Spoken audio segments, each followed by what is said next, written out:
Hello నమస్తే, welcome to Suman TV. మహా మేడారం జాతర ప్రారంభమైంది. వరంగల్ జిల్లా నుంచే కాకుండా ఇటు ములుగు జిల్లా కాకుండా రాష్ట్ర వ్యాప్తంగా కూడా కోటాను కోటాను భక్తులు వచ్చి ఈ సమ్మక్క తల్లిని దర్శనం చేసుకుంటారు. ప్రస్తుతానికి మాత్రం మేడారం జాతర రోడ్ మార్గం మనం ఉన్నాం. మనం చూసుకోవచ్చు, ఇక్కడ నేషనల్ 65 మీద ఉన్నాం. ఇక్కడ కరెక్ట్ గా కూడా ముందు దాటి మనము ఇంకొంచెం మేడారం దగ్గర పరిసర ప్రాంతాల్లో ఉన్నాము. ఇక్కడ చూసుకున్నట్లయితే ఒక ప్రమాదకరంగా అయితే ఒక సంబంధించినటువంటి 2 సంవత్సరాల క్రితం మరి యాక్సిడెంట్ అయిందా తెలియదు, ఆ వెహికల్ కి ఏం జరిగింది మనకు తెలియదు. కానీ రోడ్డుకి అంచు వైపున కూడా ఉంది. ఇది చాలా ప్రమాదకరంగా మారింది. ఎందుకంటే నిత్యం మా మేడారం జాతర వస్తున్న నేపథ్యంలో కూడా గతం నుంచి కూడా కనీసం ఒక వేలాది వాహనాలు కూడా మేడారం చేరుకుంటున్నాయి. రాత్రి అయితే చాలా ఇది కనీసం రోడ్డుకి కనబడిన పరిస్థితి ఉంటుంది. చాలా ప్రమాదకరంగా ఉంది. దీని వల్ల ప్రమాదం పొంచి ఉందని కూడా చెప్పుకోవచ్చు. ఎందుకంటే ప్రమాదం అనేది ఏది కూడా మనకు చెప్పి రాదు. ఇది జాగ్రత్తగా ఉండాలి. మరి అధికారుల దృష్టికి మరి ఇది వచ్చిందా రాలేదా మనకు తెలియదు. ఒకసారి మనం అధికారుల దృష్టికి తీసుకుపోయే ప్రయత్నం మనం చేద్దాం. చూడండి, ఇప్పుడు ప్రస్తుతం మనకి మెయిన్ రోడ్డు మీద నిలబడ్డాను.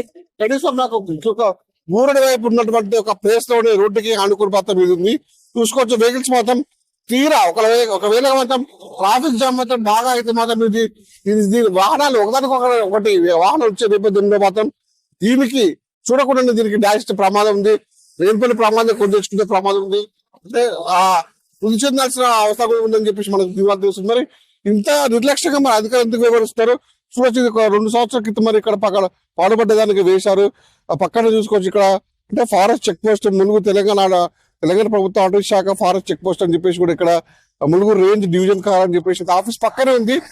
కొంత హైవేకి పక్కన ఉన్నా కూడా మరి అధికారులు ఈ విషయంపై ఎందుకు నిర్లక్ష్యించారు?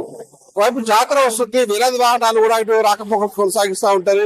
మరి అధికారులు దీని మీద దృష్టి పెట్టలేదు. ఒక ప్రమాదం జరిగితే దీనికి కారణం ఎవరు కావాల్సి వచ్చిందని చెప్పేసి మనం సుమన్ టీవీ పరిశీలిస్తున్నాం. ఒకవైపు కనుక ప్రమాదం జరిగితే దీనికి పూర్తి బాధ్యత కూడా ప్రభుత్వం వహించాల్సి వస్తుంది. ఎందుకంటే లక్షలాది మంది వేలాది మంది వాహనం ఇక్కడ పోతున్న నేపథ్యంలో రాత్రి అయితే చాలా ఇది మొత్తం కనబడదు. ఎంత చూడండి ఎంత ప్రమాదకరంగా ఉందో. సుమారు మెయిన్ రోడ్డు మీద నిలబడుతున్న నాకు చేక ఇక్కడ అంటుంది. ఇలాంటప్పుడు మరి ఎందుకు మన అధికారులు నిర్లక్ష్యం చేస్తున్నారు? ఇప్పటికైనా అధికారులు కూడా దీనిపై కూడా కొంచెం చలనం కలిగి వాళ్ళు మొత్తం వీడియో కూడా దీన్ని కనీసం ఒక దీన్ని కొంచెం లోపలికి నెట్టినా కూడా ప్రమాదాలు జరగలేకుంది. మనం విషయాలు చూసుకోవచ్చు.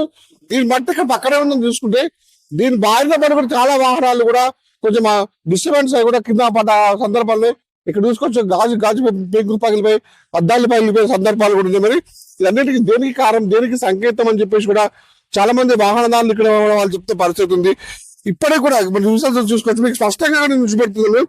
దానివల్ల కొంచెం రాత్రిపూట కొంచెం డిస్టర్బెన్స్ అయ్యి కూడా తను తప్పించుకునే ప్రయత్నంలో ఇక్కడ లోపలికి వచ్చి కూడా కింద వాహనాలు కూడా వాళ్ళకి గాజు పెంకులు పలికి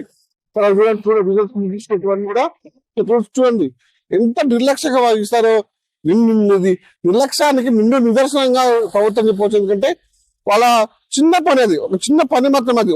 అధికారులు ఇక్కడికి వచ్చి దాన్ని రేపటికి మాత్రం ఒక ఫర్లాంగ్ ఒక 10 మీటర్ల దూరం లోపల పెట్టినట్టయితే ఎలాంటి ప్రమాదాలు చోటు చేసుకోదు.